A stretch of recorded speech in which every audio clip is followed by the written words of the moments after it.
পাকিস্তান নিয়ে সোশ্যাল মিডিয়ায় পোস্ট করা নিয়ে ব্যাপক উত্তেজনা বারাসতে। পাকিস্তানের পক্ষে পোস্ট করা হচ্ছে, যেটা একটা উস্কানিমূলক পোস্ট।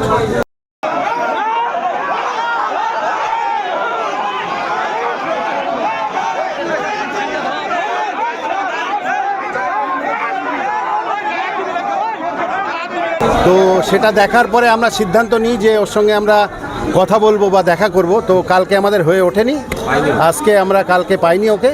আজকে আমরা সিদ্ধান্ত নিয়ে ওকে আমরা ধরলাম।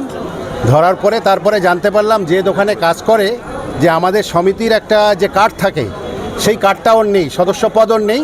প্লাস ওই ছেলেটি এসছে মুর্শিদাবাদ থেকে। তারপরে মুর্শিদাবাদে ও মাদ্রাসায় পড়াশুনো করতো। তো সেটা দেখার পরে আমাদের মধ্যে সন্দেহ আরও বেড়ে যায়। এই মতো অবস্থায় আমরা পুলিশ প্রশাসনকে খবর দিই, তারা এসে ওনাকে এখান থেকে রেস্কিউ করে নিয়ে গেছে। জঙ্গি হামলাকে কেন্দ্র করে অপারেশন সিঁদুর অভিযান চালিয়েছে ভারতীয় সেনাবাহিনী। খুঁজে খুঁজে জঙ্গিদের ডেরাগুলিকে ঘুরিয়ে দিয়েছে ভারতীয় সেনা। এরপর থেকেই সীমান্তে লাগাতার হামলা চালিয়ে যাচ্ছে পাকিস্তানের সেনাবাহিনী। এরপরই পাল্টা একের পর এক জবাব দিচ্ছে ভারত। এই পরিস্থিতিতে সামাজিক মাধ্যমে পাকিস্তানের পক্ষ থেকে পোস্ট করাকে কেন্দ্র করে বিতর্ক বারাসতের এক ব্যবসায়ীর পক্ষ থেকে। বারাসত গোবিন্দ বরাক সোনাপট্টি এলাকায় দোকান রয়েছে তার। জানা গেছে সামাজিক মাধ্যমে পাকিস্তানের পক্ষে পোস্ট করেছে। এরপরই তাকে ঘিরে প্রবল বিক্ষোভের সৃষ্টি হয়। খবর একেবারে ছড়িয়ে পড়ে থানা পর্যন্ত। বারাসত থানার পুলিশ এসে অভিযুক্তকে গ্রেফতার করে সমস্ত ঘটনার তদন্ত শুরু করেছে।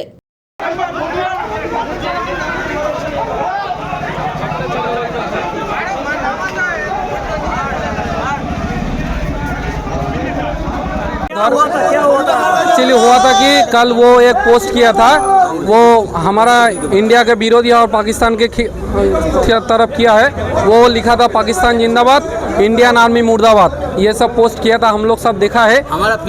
हमारा फ्लैग भी जला दिया और पाकिस्तान का फ्लैग भी वो लड़का आया। इसके बाद हम लोग देखा है कि सब लोग इधर आया और उसको पुलिस के हाथ में दे दिया। हम लोग क्या करता था ये? वो अभी काम सीख रहा था सोने का। वो 6 महीना हुआ इधर आया है, ठीक है।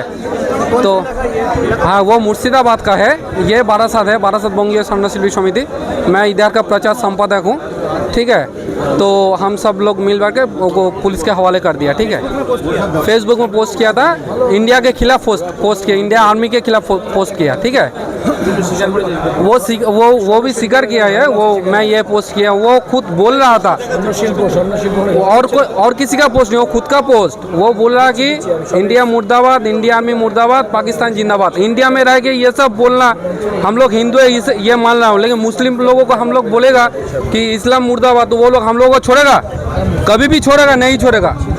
हम लोग भी अभी तक हिंदू इतना दयालु है कि हम लोग उसको पुलिस के हवाले कर दिया। लेकिन एक मुस्लिम होता इधर, हम मुस्लिम के खिलाफ बोलता तो हम लोग सब लोग मार देता, हम लोग पीट के मार देता।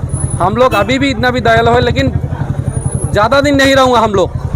हम हिंदू को एक होना पड़ेगा, हम हिंदू को एक होना पड़ेगा। जय श्री राम, जय जय श्री राम। भारत की, भारत हिंदू एक होना पड़ेगा। जय भारत माता की। একটা মানে পাকিস্তানের পক্ষে পোস্ট করা হচ্ছে, যেটা একটা উস্কানিমূলক পোস্ট। তো সেটা দেখার পরে আমরা সিদ্ধান্ত নিই যে ওর সঙ্গে আমরা কথা বলবো বা দেখা করব। তো কালকে আমাদের হয়ে ওঠেনি, কালকে পাইনি ওকে। আজকে আমরা সিদ্ধান্ত নিয়ে ওকে আমরা ধরলাম। ধরার পরে তারপরে জানতে পারলাম যে দোকানে কাজ করে যে আমাদের সমিতির একটা যে কার্ড থাকে সেই কার্ডটা ওর নেই, সদস্য পদ ওর নেই। প্লাস ওই ছেলেটি এসছে মুর্শিদাবাদ থেকে। তারপরে মুর্শিদাবাদে ও মাদ্রাসায় পড়াশুনো করতো। তো সেটা দেখার পরে আমাদের মধ্যে সন্দেহ আরও বেড়ে যায়। এই মতো অবস্থায় আমরা পুলিশ প্রশাসনকে খবর দিই, তারা এসে ওনাকে এখান থেকে রেস্কিউ করে নিয়ে গেছে। কতদিন ধরে কাজ করতো এখানে? এটা কতদিন ধরে কাজ করছে? শিক্ষানবিশ সেটা মানে শিখছে কাজ, মানে অ্যাকচুয়ালি কারিগর নয়, কাজ শিখছে। কি এমন পোস্ট করেছিল যেটা আপনাদের নজরে এসেছিল? এবং সেটা পাকিস্তানের পক্ষে, যেটা আজকে আমি ইন্ডিয়ায় বাস করছি আর পাকিস্তানের হয়ে গুণগান করছি, এটাই পোস্ট। তো সেই পোস্টটা আমার কাছে নেই। এটা কি ফেসবুক?